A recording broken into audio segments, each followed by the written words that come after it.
চলে যেতে যেতে দিন বলে যায়, আঁধারের শেষে ভোর হবে। হয়তো পাখি গানে গানে, তবু কেন মন উদাস হলো। চলে যেতে যেতে দিন বলে যায়, আঁধারের শেষে ভোর হবে। হয়তো পাখি গানে গানে, তবু কেন মন উদাস হলো। হয়তো বা সব ভালো মুছে যাবে, হয়তো বা থাকবি না সাথে কেউ।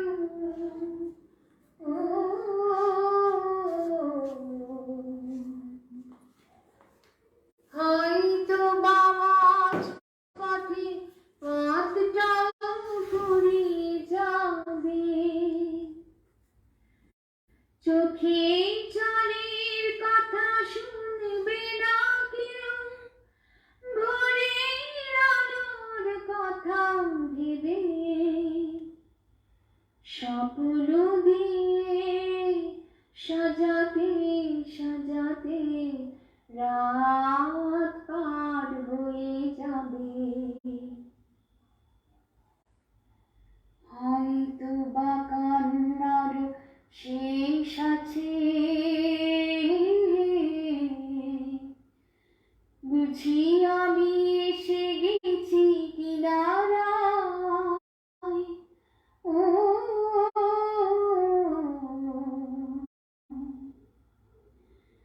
একদিন মাঝরাতে রাতটাও ফুরিয়ে যাবে। খুশির বন্যায় এসে ভাসাবে আমায়, আলোচনাকে জেলে জেলে। স্বর্গ আমার সাজাতে সাজাতে রাত পার হয়ে যাব। চলে যেতে যেতে দিন বলে যায়, আঁধারের শেষে ভোর হবে। হয়তো পাখি গানে গানে, তবু কেন মন উদাস হলো। চলে যেতে যেতে দিন বলে যায়। নমস্কার বন্ধুরা, শুভ সন্ধ্যা। আজকে আরেকটি ব্লগ শুরু করছি। আমি জামদানি শাড়িটা পরেছি।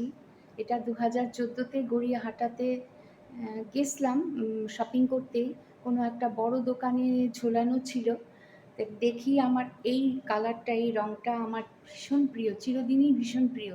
সাথে সাথে আমি দোকানে প্রবেশ করি এবং সেটা নিই। খুব দামি যে তা, 2-2.5 হাজার টাকা। আমি তো একটু অবাকই হয়েছিলাম। একটু রান্না দেখাচ্ছি। এই চিতল মাছের পেটিটা মাখা মাখা করব। মিন্স একটু বেশি তেল দিয়ে একটু করবো, কারণ এখানে না আমরা মার্কেটে ফ্রেশ মাছ তো পাই না। এগুলো বাংলাদেশ থেকে প্যাকেট করে বরফে ঢাকা থাকে, কাজে এগুলো আইসে মানে বরফে থেকে থেকে এতটা টেস্টি হয় না। অনেক সময় আবার ভালোও পড়ে। এইটা এতটা ছিল না, এটা বেশ পুরনো প্যাকেট ছিল মনে হচ্ছে। যাই হোক, আমাদের খুব প্রিয় চিতল মাছ। আমি এখানে মশলাটা রেডি করে রেখেছি। একটু আদা রসুন বাটা, হলুদ আর লঙ্কা গুঁড়ো দিয়ে দিলাম।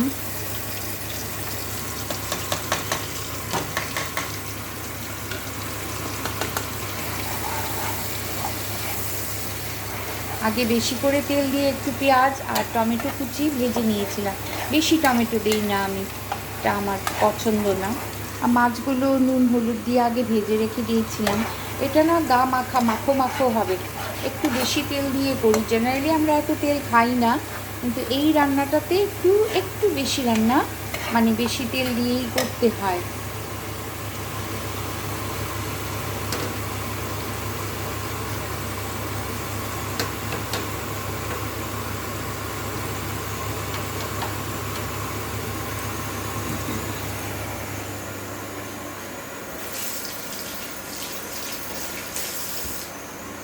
এই যে ইলেকট্রিক কেটলি, আমি চা বানাবো এক্ষুনি আমার জন্য।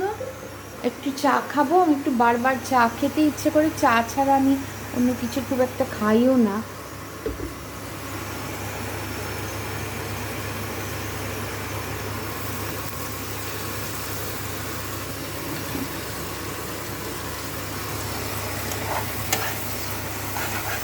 একটু ভাজা হোক মশলাটা, মশলাটা ভাজা হোক, জানি না কেমন হবে, কারণ মাছগুলো খুব সফট না। আমি আবার পিঠের দিক সাইডটা আলাদা করে রেখে দিয়েছি, এটা দিয়ে মুঠটা করব। মুঠটা আমার হাজব্যান্ড যদি একটু সাহায্য করেন, এখানে তো আমাদের কোনো কাজের লোক নেই, সমস্ত হাত কাজ নিজেরা করি। আর কাজের লোক রেখেও একবার রেখেছিলাম অনেক আগে, নজরুল বলে বাংলাদেশের একজন কুক, সে বাংলাদেশের হয়েও চাঁদপুর না কোথায়, সে চিতল মাছ মুঠটা রান্না জানতো না। পুরুষ কাজের লোক পেটের দায়ে রান্না করে বেশ। এখানে এই যে হয়ে গেছে মাছটা, মাছটা মনে হয় হয়ে গেছে মাখা মাখা, এটা মিলিয়ে দিলাম। আর এখানে আমি একটু রাজমা করছি, রাজমা ভিজিয়ে সেদ্ধ করে রেখেছিলাম।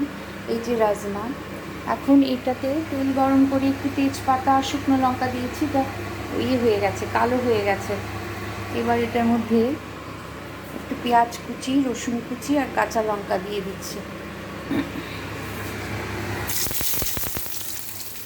এটা আমি রাজমাটা করছি আমার হাজব্যান্ডকে লাঞ্চে দিয়ে দেব, রুটির সাথে, রুটির জন্য করছি। আমিও দুপুরে একটু খাবো, অত্যন্ত পুষ্টিকর হয়, এই জন্য করছি। এই যে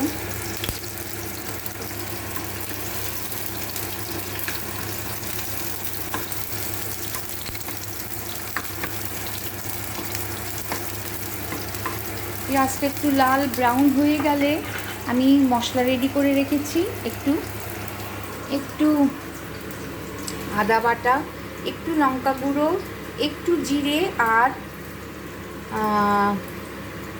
কী বলে হলুদের গুঁড়ো, এই যে হলুদ, হলুদ নিয়েছিলাম 1 চামচ, একটু অল্প লঙ্কা গুঁড়ো, একটু আদা গ্রেট করে নিয়েছি। এগুলো মিশ্রণ করে আমি দিয়ে দেব। তারপর এই ভেজানো এটা, আমি সবসময় গরম জল ব্যবহার করি। এই যে আমি আর কোনো সময় আমি এই মশলাটা না আমি কখনো ইয়ে করি না, কী বলে শুকনো ছেড়ে দিই না, এতে পুড়ে যায়, সেই টেস্টটা হয় না। আমি একটু মশলাতে গরম জলে একটু গুলে নিই, দেখি এটা ব্রাউন ব্রাউন হলো কি না।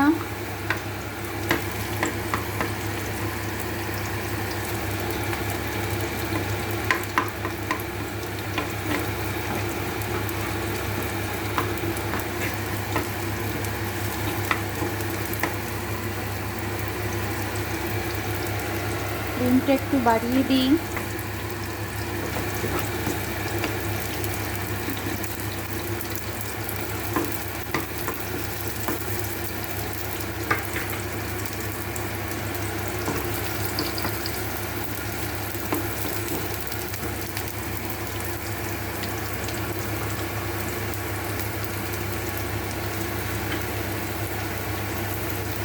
আর এখানে ডালের জন্য রেখে দিয়েছি, একটু চিনি দেব, একটু হলুদ জিরে গুঁড়ো রেডি করে দিয়েছি, একটু চিনি দেব, আর এই যে গরম একটু